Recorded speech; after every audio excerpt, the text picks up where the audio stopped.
Hi friends,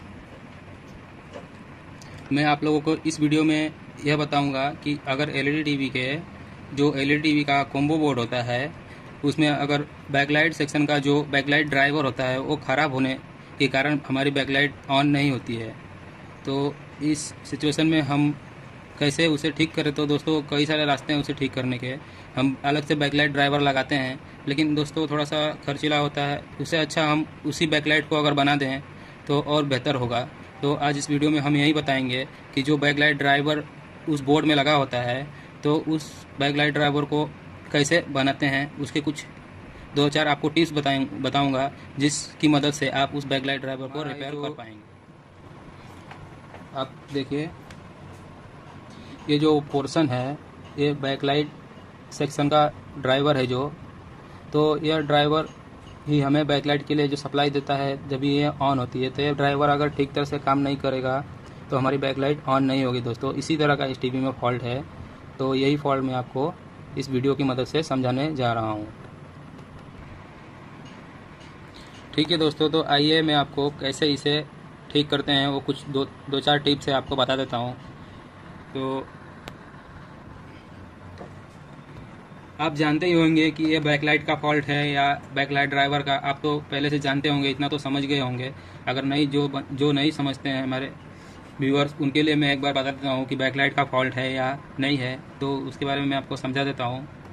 तो देखिए, मैं मीटर को 200 के रेंज पे रख रहा हूँ, 200 डीसी वोल्ट के रेंज पे रख रहा हूँ, और यहाँ पे प्लस है और यहाँ पे माइनस है दोस्तों। तो यहाँ पे हम सप्लाई चेक करेंगे कितनी आ रही है। तो अभी कोई सप्लाई नहीं है दोस्तों, टीवी इसलिए ऑन नहीं है, इसलिए कोई सप्लाई नहीं है। देखिए दोस्तों, इंडिकेटर ऑन नहीं है। तो यहाँ पे देखिए, हम टीवी को ऑन कर लेते हैं, इसको प्लग इन करके इसे बिजली दे देते हैं। देखिए दोस्तों, यहाँ पे हमारा 11 वोल्ट यानी 12 वोल्ट के आसपास में सप्लाई यहाँ पे आ रही है। तो आइए इस टीवी को स्टैंड बाई से निकालते हैं। स्टैंड बाई से निकालने के लिए हमारे पास रिमोट नहीं है, तो हम इस बटन की मदद से इसे स्टैंड बाई से निकाल रहे हैं। दोस्तों देखिए, स्टैंड बाई से निकल चुकी है टीवी। और दोस्तों इस कंडीशन में यह जो 11 वोल्ट है और 8 वोल्ट है यह बढ़ जाना चाहिए था दोस्तों, लेकिन यह वोल्टेज सेम उसी तरह से है, कोई भी फ़र्क नहीं हो रहा है दोस्तों। ये 11 वोल्ट का ये 11 वोल्ट ही है, इसमें कोई फ़र्क नहीं हो रहा है। तो इसका मतलब यह है कि बैकलाइट ड्राइवर ठीक से काम नहीं कर रहा है दोस्तों। यह बैकलाइट को सप्लाई नहीं दे रहा है। यहाँ पे 68 वोल्ट, 85 वोल्ट, 90 वोल्ट तक हो जाना चाहिए था दोस्तों, जब भी बैकलाइट हमारी जलेगी, नहीं तो नहीं जलेगी। तो यही फॉल्ट है। तो यह ड्राइवर सेक्शन में फॉल्ट है। तो आइए मैं आपको बता देता हूँ कैसे इसे ठीक करते हैं। तो आपने जैसे दोस्तों चेक किया तो यहाँ पे सप्लाई तो आ रही है। यहाँ पे जो एक डायोड होता है बड़ा सा, वहाँ पे भी आप सप्लाई चेक कर सकते हैं, वहाँ पे सप्लाई आ रही है। मतलब जो सप्लाई यहाँ पे डायोड पे आती है वही सप्लाई दोस्तों यहाँ पे आती है। लेकिन जो ग्राउंड होता है दोस्तों, वो ग्राउंड इस आईसी की मदद से इसमें रेगुलेटर कराया जाता है, जो सप्लाई को 12 वोल्ट से कन्वर्ट करके 60 से 85 90 वोल्टेज तक उसको बनाता है, जो बैकलाइट सेक्शन को ऑन करता है दोस्तों। तो आइए मैं आपको बता देता हूँ कि कैसे इसके टिप्स हैं और कैसे चेक करना है दोस्तों। तो आप सोचते होंगे कि बैकलाइट ड्राइवर जल्दी रिपेयर नहीं होगा, तो दोस्तों मैं भी यही सोचता था, लेकिन बाद में मैंने बहुत इसके ऊपर R&D किया है, तो मुझे पता चला है दोस्तों ज़्यादा कुछ इसमें फॉल्ट नहीं होता है। कुछ रेजिस्टेंस ख़राब होते हैं, या फिर कोई इसमें कैपेसिटर शॉर्ट हो सकता है, या फिर डायोड शॉर्ट हो सकते हैं दोस्तों, इसी तरह का फॉल्ट होता है। ये आईसी ख़राब होती है दोस्तों, तभी भी ऐसा फॉल्ट बनता है। तो हम कंफर्म पहले करेंगे दोस्तों क्या ख़राब है। तो हमारे पास रेजिस्टेंस और कैपेसिटर शॉर्ट रहेगा तो हमारा काम तो ठीक तरह से हो जाएगा। लेकिन आईसी का मसला फंसेगा तो उसके लिए बैकलाइट ड्राइवर डाल सकते हैं दोस्तों, लेकिन रेजिस्टेंस और कैपेसिटर पे तो हम इसको ठीक कर सकते हैं। तो आइए मैं आपको दिखाता हूँ कि किस तरह से हमें करना है। तो जैसे मैं आपको दिखा दे रहा हूँ कि देखिए, मैं यहाँ से शुरू कर लेता हूँ। ये पहला रेजिस्टेंस है दोस्तों, पहला रेजिस्टेंस। इस पर शायद आपको नंबर दिख रहा होगा क्या लिखा है, लेकिन मैं आपको थोड़ा लाइट जला के दिखा देता हूँ। देखिए, आपको कुछ नंबर दिख रहे होंगे। तो मुझे तो नंबर इस पर दिख रहा है 3R00 दिख रहा है दोस्तों, और दूसरा दिख रहा है दोस्तों 2R40, फिर तीसरा दिख रहा है 2R40। तो 2R40 का मतलब दोस्तों होता है, इसे इसको कैलकुलेट किया जाए, 2R 40 का मतलब होता है 2.4 ओम्स। तो आइए हम चेक कर लेते हैं इसे।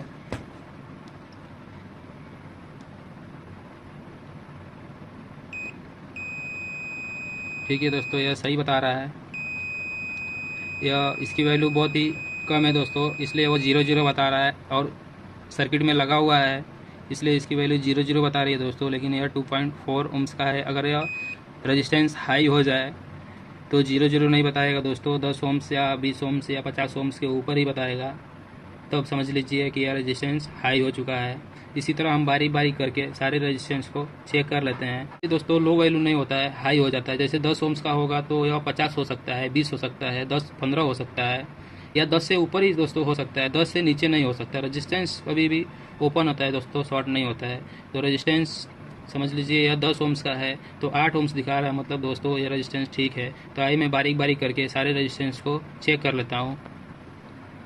तो इस तरह से आपको इसमें सारे रेजिस्टेंस को चेक कर लेना है दोस्तों। तो अगर आपको कोई रेजिस्टेंस इसमें ख़राब नज़र आए तो उसे रिप्लेस करके निकाल के चेक कर लीजिए ठीक से, और दूसरा रेजिस्टेंस लगा दीजिए दोस्तों।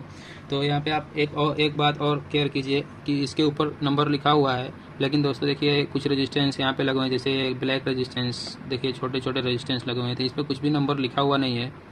तो इसमें दोस्तों हम देखेंगे कि मतलब ये रेजिस्टेंस किधर वैल्यू दिखा रहा है, कितनी वैल्यू दिखा रहा है। तो देखिए मैं इसको यहाँ पे 200K के ओम्स पे रखा हूँ। देखिए 9.6 9.7 K दिखा रहा है। तो दोस्तों इसको एक बार प्लॉट को पलटी करके देखेंगे। देखिए 9.8 K, मतलब ये रेजिस्टेंस ठीक है दोस्तों। अगर ये पलटी करने के बाद भी कुछ भी वर्ड नहीं दिखाता तो समझ लीजिए कि यह ख़राब हो सकता था। तो देखिए इस तरह से इन पे कोई रेजिस्टेंस में नंबर लिखा नहीं होता है। देखिए 47 ओम्स का के का रेजिस्टेंस है दोस्तों। इसको एक बार पलट के चेक कर लीजिए। देखिए 23 दिखा रहा है, मतलब ये 40, मतलब ये रेजिस्टेंस ठीक है दोस्तों। बहुत हाई वैल्यू अगर हो जाएगा दोस्तों तो समझ लीजिए कि वो रेजिस्टेंस ख़राब हो चुका है।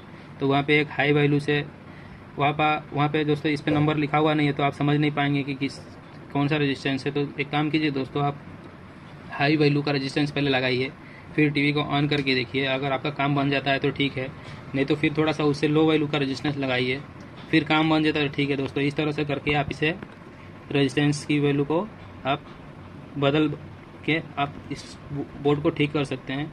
दूसरी बात रहेगी दोस्तों, हम इसमें चेक करेंगे कैपेसिटर कि कोई कैपेसिटर तो शॉर्ट नहीं है। तो कैपेसिटर के पहले हम इस डायोड को चेक कर लेते हैं दोस्तों।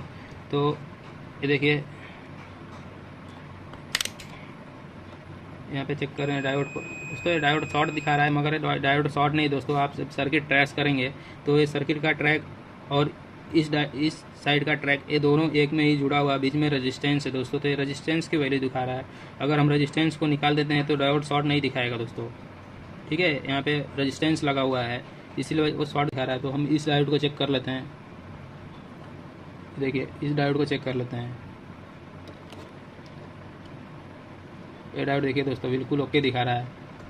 तो आइए हम आगे के रेजिस्टेंस को चेक कर लेते हैं, जो ये नंबर लिखे हुए हैं प्रिंट हैं।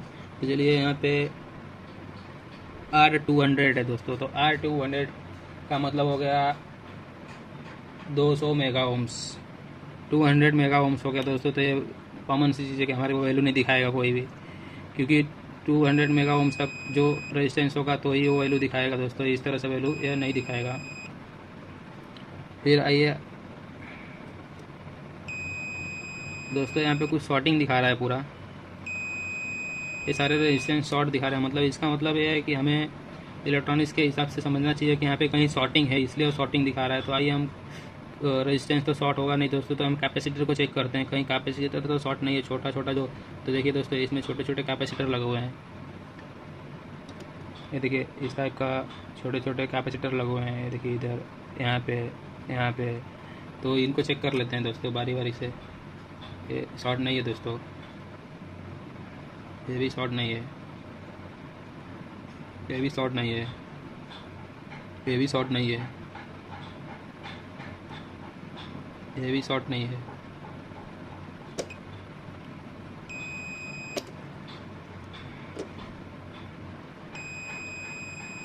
ये भी दोस्तों शॉर्ट नहीं है। देखिए 60 ओम्स तक रेजिस्टेंस दिखा रहा है वो।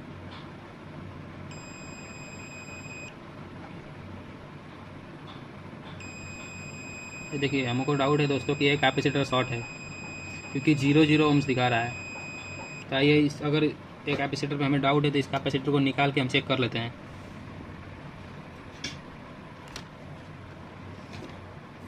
आइए इसे सोल्डरिंग की मदद से हम इस कैपेसिटर को निकाल लेते हैं।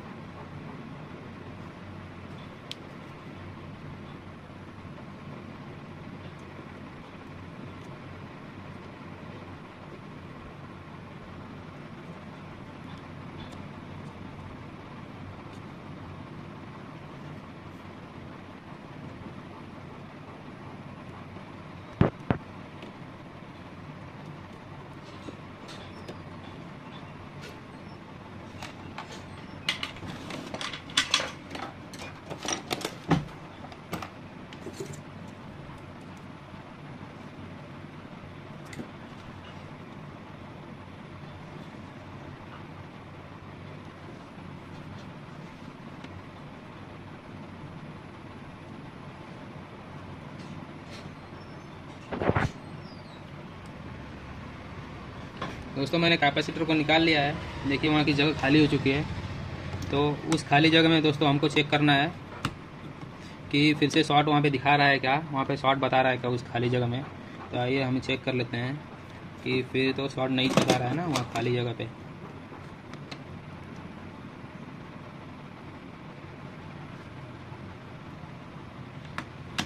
एक ये देखिए दोस्तों यहाँ पे भी शॉर्टिंग निकल चुकी है।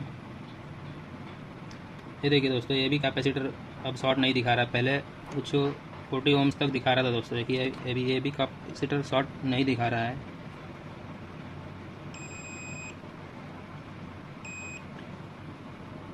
ये रेजिस्टेंस की वैल्यू बहुत कम है दोस्तों, इसलिए इस तरह से दिखा रहे हैं। और यह कैपेसिटर अभी शॉर्ट नहीं दिखा रहा है दोस्तों। तो दोस्तों इसमें फॉल्ट देखिए इस तरह से था। तो हम चेक करेंगे कि यहाँ पे कैपेसिटर शॉर्ट हुआ होगा तो कहीं रेजिस्टेंस कोई ओपन तो नहीं हो गया है। तो ये जो कैपेसिटर का एक ट्रैक है इसके ऊपर से चेक करेंगे। ठीक है दोस्तों, इस ट्रैक को चेक करेंगे।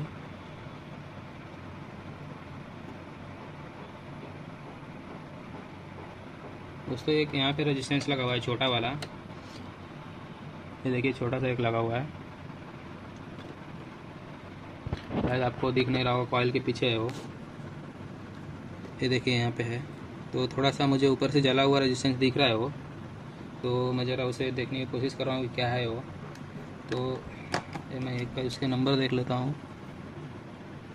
220 का मतलब होता है दोस्तों 22 ओम्स। तो ये 22 ओम्स का रेजिस्टेंस है, इसे चेक कर लेते हैं।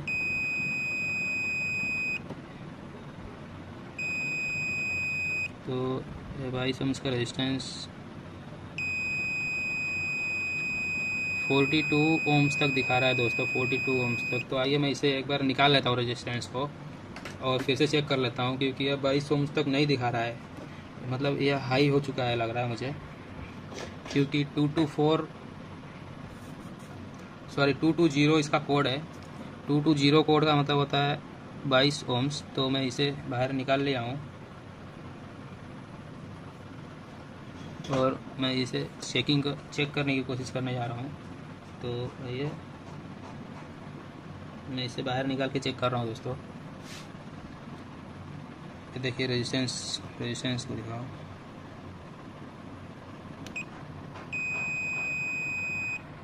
ये 38 ओम्स तक दिखा रहा है दोस्तों, लेकिन मैं इसे ठीक तरह से अगर देखूं तो मुझे डाउट है कि यह बर्न हो चुका है बीच में से। मैं थोड़ा सा क्लीनर की मदद से उसे साफ़ कर लेता हूं और साफ़ करके देख लेता हूं कि यह एक्चुअल में बर्न हो चुका है या कोई डस्ट उसके ऊपर लगा हुआ है दोस्तों। यह मैं कोशिश, डस्ट लगने की वजह से मुझे साफ से नंबर भी नहीं दिख रहा है दोस्तों। तो हो सकता है वो 220 की जगह कुछ और नंबर हो, तो इसलिए मैं एक बार उसे क्लीन करके देख लेता हूँ।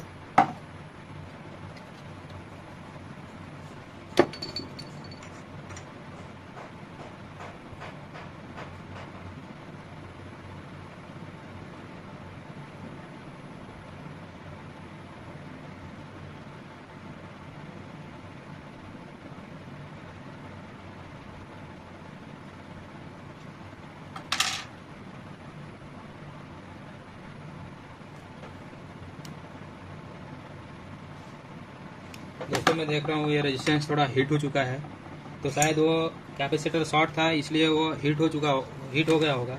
तो अभी फ़िलहाल वैल्यू दिखा रहा है 38 ओम्स तक, लेकिन उस पर 220 लिखा हुआ है। इसका मतलब है कि 22 ओम्स का रेजिस्टेंस है दोस्तों। तो हम 22 ओम्स का एक रेजिस्टेंस वहाँ पे लगा देते हैं और इस कैपेसिटर को भी दूसरा लगा देते हैं दोस्तों। उसके बाद देखते हैं कि बैकलाइट ऑन होती है या नहीं। तो आइए हम रेजिस्टेंस लगा लेते हैं।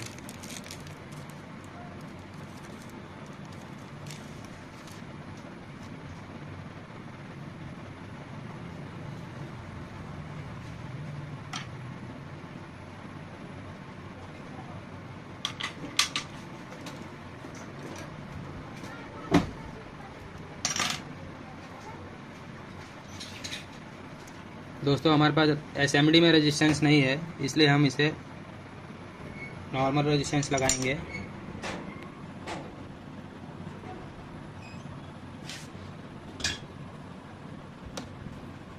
एसएमडी में रेजिस्टेंस न होने के कारण मैं इसे एक देखिए 22 ओम्स का रेजिस्टेंस, आपको कलर शायद दिख रहा होगा, ये देखिए रेड ब्लैक है। तो ये 22 ओम्स का रेजिस्टेंस है। तो आइए मैं इसे लगा लेता हूँ।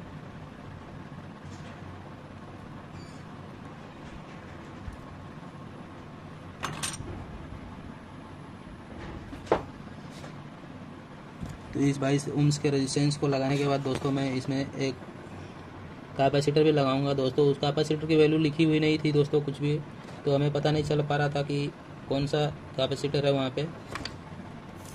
पता अभी भी नहीं चल रहा है दोस्तों कि कौन सा कैपेसिटर लगाना चाहिए। तो उसका भी एक ट्रिक है, मैं आपको बताऊंगा कि कैसे हम पता करेंगे। या तो दोस्तों आपका पुराना उस मॉडल का बोर्ड है तो आप पता लगा सकते हैं, उसमें से निकाल के लगा सकते हैं उसको। लेकिन दोस्तों मैं क्या करने वाला हूँ मैं आपको बता दूँगा।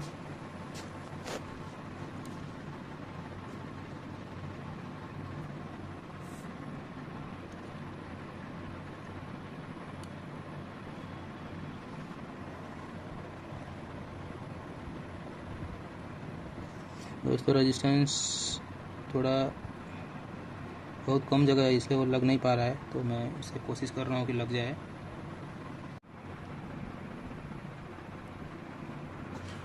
ओके दोस्तों, तो देख रहे हैं आप, जैसे मैंने इस 22 ओम्स के रेजिस्टेंस को लगा लिया है और मैं आपको बता रहा था कि कैपेसिटर भी लगाएंगे। तो दोस्तों हमें देखना है कि वो कैपेसिटर कौन से साइज़ का है, उस साइज़ के हिसाब से कैपेसिटर हम लगा देंगे दूसरे बोर्ड से निकाल के, और उसके बाद बैकलाइट को ऑन करके देखेंगे। तो देखिए मैं एक दूसरे बोर्ड से कैपेसिटर को निकाल लिया हूँ और उसे लगाने की कोशिश कर रहा हूँ दोस्तों। और ये हमारा कैपेसिटर लग चुका है। तो कैपेसिटर हमारा लग चुका है दोस्तों। अब एक बार फिर से चेक करेंगे वहाँ पे हम शॉर्टिंग। देखिए दोस्तों मीटर कोई भी शॉर्टिंग नहीं दिखा रहा है उस कैपेसिटर पे, जबकि पुराने वाले कैपेसिटर पे दोस्तों शॉर्टिंग दिखा रहा था। इसलिए हो सकता है ड्राइवर काम नहीं कर रहा था, लेकिन देखिए अब कोई भी शॉर्टिंग नहीं दिखा रहा है। आइए हम इस पर सप्लाई देके देखते हैं दोस्तों इस बोर्ड को, बैकलाइट ऑन होती है या नहीं।